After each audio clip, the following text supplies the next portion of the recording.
आज की कहानी हम शुरू करते हैं। बहू को देखते ही माँ फिर से चिढ़ जाती है। कहती है, तेरी हिम्मत कैसे हुई मेरे सामने आने की? मैं मर जाऊं तब भी तू मेरे पास मत आना। मनोज अपनी माँ से बहुत प्यार करता है। मनोज के पिता नहीं हैं। उसकी माँ हमेशा जब शादी की बात करती थी तब उसे डर लगता था। उसे लगता था कि उसकी पत्नी पता नहीं कैसी आ जाए और माँ और बेटे को अलग कर दिए। लेकिन जब मनोज अपने आप को बहुत खुशकिस्मत मानता है क्योंकि उसको सुधा मिली है। सुधा और उसकी माँ में बहुत अच्छी बनती थी। दोनों माँ बेटी की तरह रहती थी। बहू अपनी सास से बिल्कुल बेटी जैसे ही बर्ताव करती थी। बेटी की तरह रूठ जाती थी और जिद करके अपनी बात मनवा लेती थी। मनोज एक ही लौता लड़का है। मनोज के पिता नहीं है। मनोज की आर्थिक स्थिति इतनी अच्छी नहीं है, लेकिन घर में शांति और प्यार होने के कारण वह मेहनत करके अच्छे से अपना घर चला रहा है। बहू और सास की इस जोड़ी की चर्चा अब मोहल्ले रिश्तेदारों में भी होने लगी है। इनकी मिसाल दी जाने लगी है, लेकिन मनोज को पता नहीं था कि ऐसा कुछ होने वाला है। शायद दुनिया वालों की नज़र लग गई थी सास और बहू की इस जोड़ी को। एक शाम अचानक मनोज की माँ मनोज को जोर से चिल्लाकर कमरे से बाहर बुलाती है। मनोज आता है और पूछता है, क्या हुआ माँ, क्यों चिल्ला रही हो? मनोज की माँ बोलती है कि तेरी पत्नी को समझा ले, अब बस बहुत हो गया। मैं इतने दिन चुप रही, लेकिन अब मुझसे नहीं होता। वो हर बात में मुझसे जिद करती है। इतने में बहू भी कमरे से आकर माँ से पूछती है, क्या हुआ माँ जी, अब क्यों परेशान है? माँ कहती है, तू चुप कर, मुझे तुझसे बात नहीं करनी है। बहू कहती, क्या हुआ मुझसे, कुछ गलती हो गई है क्या माँ? बोलती है कि तू अपना यह नाटक बंद कर और मुझे अब तेरे साथ नहीं रहना है। माँ कहती है, बेटा तू मुझे गाँव छोड़ आ। मनोज बोलता है, वहाँ कौन है और वहाँ क्या करोगी? माँ कहती है, वहाँ मेरा भाई है और मैं मजदूरी कर लूँगी, लेकिन अब इसके साथ नहीं रहूँगी। अब मुझे बची हुई ज़िंदगी वहीं गुजारनी है। बहू बोलती है, माँ जी आप कैसे बातें कर रही हैं? हमारे होते हुए हमसे कुछ गलती हो गई हो तो बताएं। माँ बोलती है, तू तो मुझसे बात मत कर, तेरी माँ ने नहीं हूँ। तेरी माँ वो है जिनसे तूने जन्म दिया है, पर तुझे कुछ सिखा नहीं पाई। बहू को थोड़ा बुरा लगा। माँ जी का आप क्या बोल रही हैं?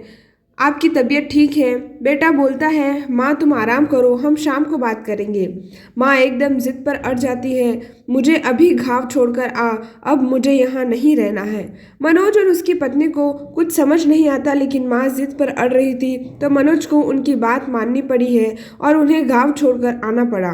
घर आकर फिर वो अपनी पत्नी से बात करता है और उसे पूछता है कि तुमने कुछ कहा क्या जो माँ जी इतनी बिगड़ गई? पत्नी बोलती है, इस उम्र में अक्सर यह होता है, चिड़चिड़ापन आ जाता है। हम 2 दिन बाद माँ जी को वापस ले आएंगे, आप चिंता मत करें। 2 दिन बाद फिर बेटा और बहू दोनों गाँव जाते हैं।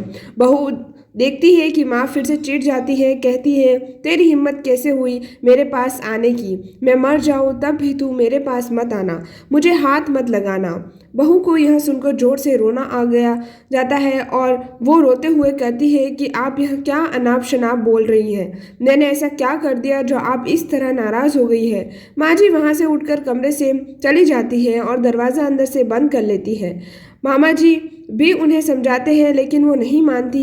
बेटा और बहू वापस अपने घर आ जाते हैं। बहू अपने कमरे में बैठी रोती रहती है। मनोज भी कुछ समय नहीं समझ नहीं पाता है। माँ जी को गए अब 15 दिन हो गए। इतने दिन तक उनसे दूर ना बेटा रहा ना बहू। मनोज की पत्नी उन्हें फिर गाँव जाने को कहती है और कहती है, जैसे मैं बोलूँ वैसा वहाँ जाकर कहना। मनोज जाता है और माँ को कहता है, माँ तुम्हारी बहू सीढ़ी से गिर गई है और 5 दिन से तुम्हें याद कर रही है। माँ एकदम से बोलती है, क्या 5 दिन और तुम अब बता रहे हो? वो फटाफट तैयार होकर मनोज के साथ वापस आती है और साथ में मामा जी भी आते हैं। माँ घर पहुंचकर जोर से पुकारती हुए दरवाजे से आती है, बहू बहू, और बहू के कमरे में जाकर बिस्तर पर सोई हुई बहू से गले लग जाती है और रोने लगती है। बहू भी माँ जी से मिलकर रोती है। फिर बहू कहती है, अब आप इतना प्यार करती हैं तो क्यों बैठी हैं 15 दिन से? माँ जी कहती है, तूने झूठ बोलकर मुझे बुलाया। हाँ, पर पहले यहाँ बताओ, आप ऐसा बर्ताव क्यों कर रही थी? आपको मेरी कसम। माँ जी बहू से फिर गले लगती है और कहती है, बेटा उस दिन जब मैं मंदिर से आई तो मैंने तुम्हारी और मनोज की बातें सुन ली। तुम बोल रही थी कि अभी हम बच्चा नहीं कर सकते क्योंकि उसकी ठीक से परवरिश नहीं कर पाएंगे। मैं तुम दोनों पर बोझ बन गई। मेरी वजह से तुम ना जाने कितनी चीज़ों से समझौता कर रहे हैं। इसलिए मैंने यह नाटक किया ताकि तुम दोनों यहाँ रहो और अपनी ज़िंदगी और अपने सपने और अपने बच्चों को इस दुनिया में ला सको। मैं अब कितनी दिन रहूँगी? बहू और मनोज दोनों भी माँ जी की बातें सुनकर रोने लगे। बहू बोलती है, अगर आप दोबारा ऐसा करेंगी तो हम कभी अपना बच्चा नहीं करेंगे। मनोज कहता है, माँ अब तुम भी यहीं रहोगी और दादी भी बनोगी। हम साथ रहेंगे तो सब अच्छा होगा। फिर मनोज अपने बेटा और बहू के साथ फिर रहने लगती है। मनोज और सुधा उनका ख्याल रखते हैं। धीरे धीरे मनोज के काम में तरक्की हो रही है। अब माँ जी की दादी बनने की तमन्ना भी जल्दी ही पूरी हो जाएगी। प्रेम हो तो सब मुश्किल का हल निकल जाता है। कहानी यहीं समाप्त होती है। धन्यवाद।